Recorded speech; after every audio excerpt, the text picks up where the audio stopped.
G'day there everyone, Daniel Anderson here. Now in this video we are going to take a look at SharePoint Pages. Now every day there is new people coming into this SharePoint ecosystem and they really do need to know the basics and the starting points and the frameworks behind SharePoint. So what we're going to do here is just take a look and do some SharePoint 101 stuff on all around SharePoint Pages. So how to create a page, sections and columns and web parts, page templates as well, and just get an overall picture of the page framework that we can build some engaging content with. So we are on a SharePoint communication site, and you'll see in this navigation item here under the new action, we've got the ability to create different types of content.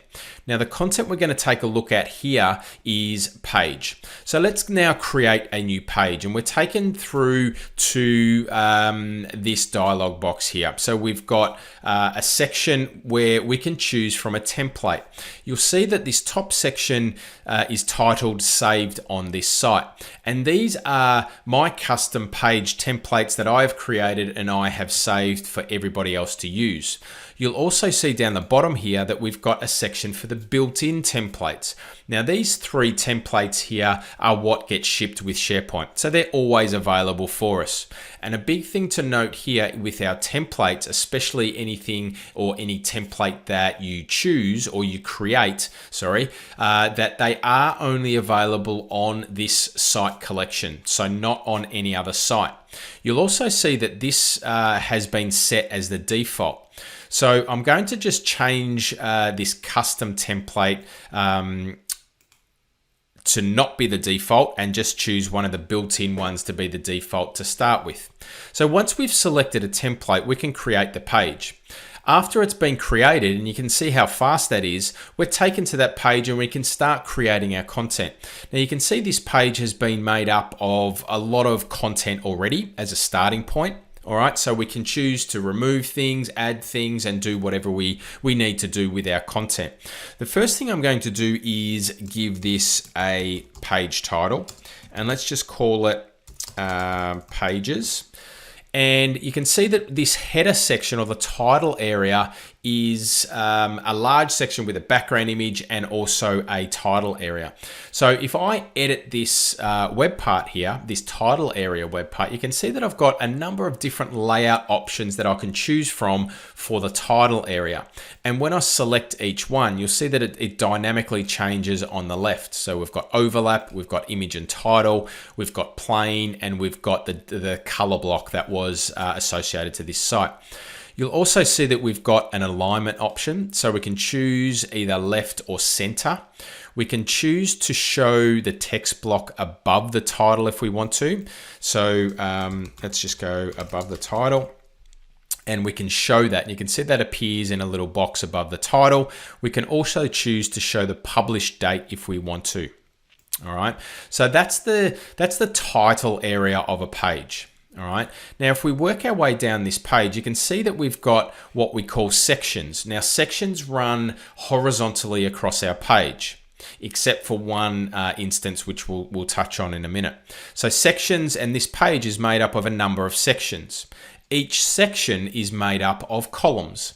So you can see this section here is made up of 2 columns. This section has 1 column, and you can see that this section is another special type of section called a full width section. So we can change the layout of each section if we need to. So if we click inside of a section, you can see that I've got this button here that allows me to edit this section. And I've got different layout options that appear for me. I've got 1 column, 2 columns, 3 columns, 1/3 left and 1/3 right. So if I want, for example, to change this to a 2 column, you can see that it's now a 2 column 50-50 split, Or if I want to go to 3 columns, then I can choose 3 columns.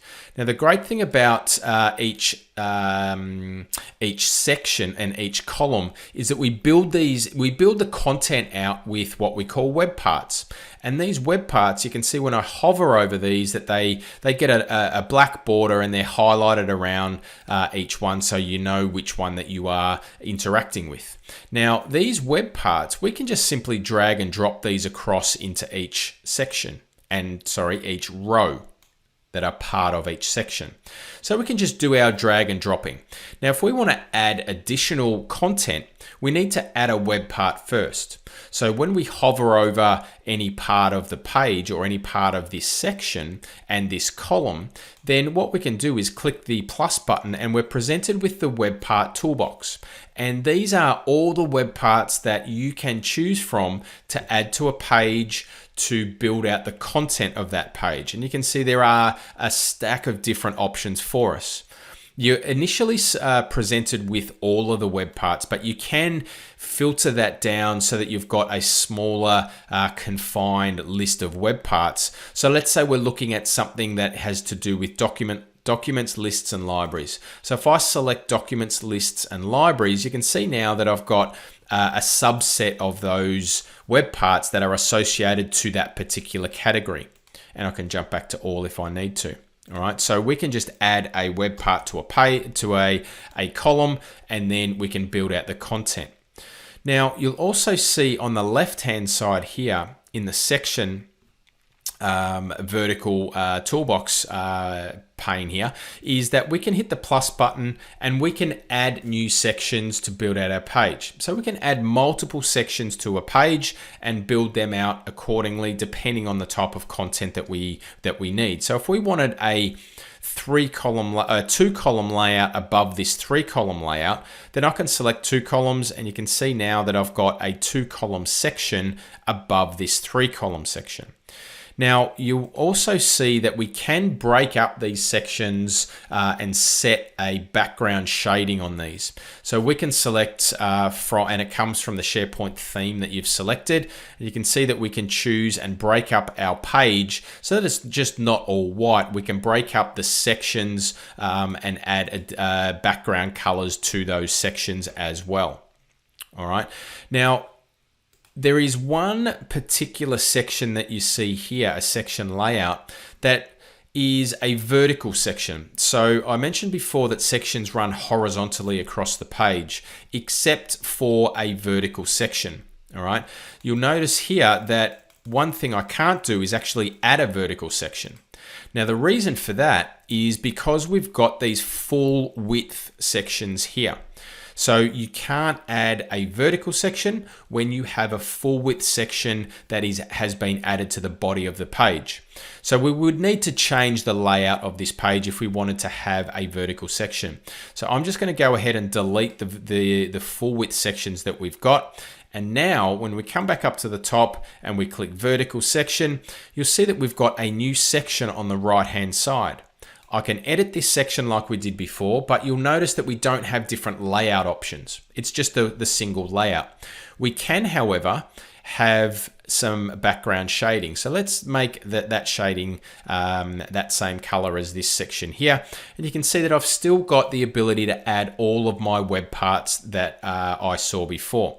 So we can add, let's just add a contact people, and we can add Megan and Alex to this, and we can start to build out this vertical section now. And we might want to have a quick links web part. So let's look for quick links. We'll add quick links here. Let's call this one useful links.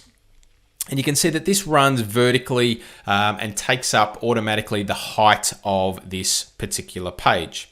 We might just delete this section here and leave that like so. All right, so we've got this page. We've created it from a template. We've changed the title area, and we went through how we can change in the different layout options for the title area.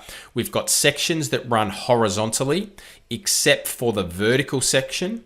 And these sections are made up of columns.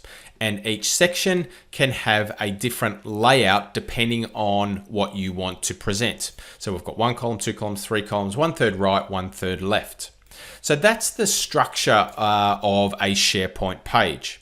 So we create sections, we add a column layout, we then add web parts to each column.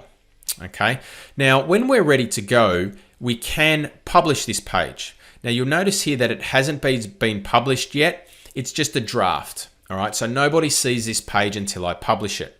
So let's go ahead now and publish this page. So we're happy with it. It's good to go. Let's now publish it. All right, so that has now been published. And you'll also see after we publish a page, we've got the options to add a page to the navigation. We can post it as a news article on this site. So there is a little bit of a difference. Well, technically they're both the same, a news post and a page, except for a little piece of metadata in the background. We can email this page to people. We can send it as a Yammer post. And you'll see this option here that we can save this page as a template. All right, so remembering back to when we created this page, we had two sections. One that was the built-in templates, and the top one, which was our custom templates.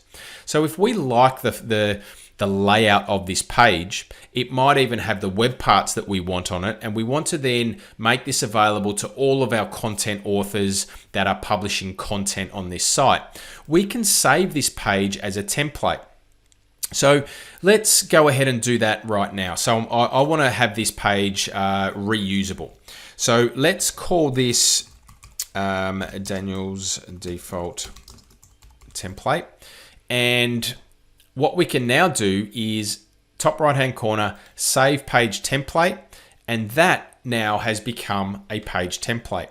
So if I go back to the home page and go new page, you'll now see that I've got 3 custom templates at the top and I've got 3 built-in ones. Now, if I want that Daniel's default template to be the default option, I can click the 3 little dots and I can go set default selection. We click OK. And then now, every time I launch the new page wizard, we can, clicking too many buttons. Let's just jump back on to the home page. We'll click new, we'll click page, and now that's the default one that's loaded on the right.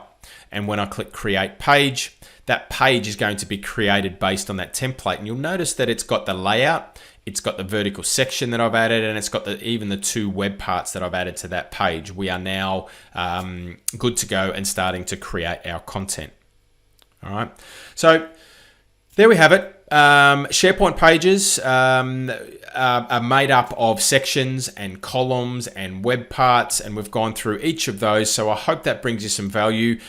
You can even save these pages as templates so that you can create a page layout with web parts as a starting point, not only for yourself, but also for everybody else that creates content on that particular site. So I hope that brings you some value, and I'll see you in the next episode.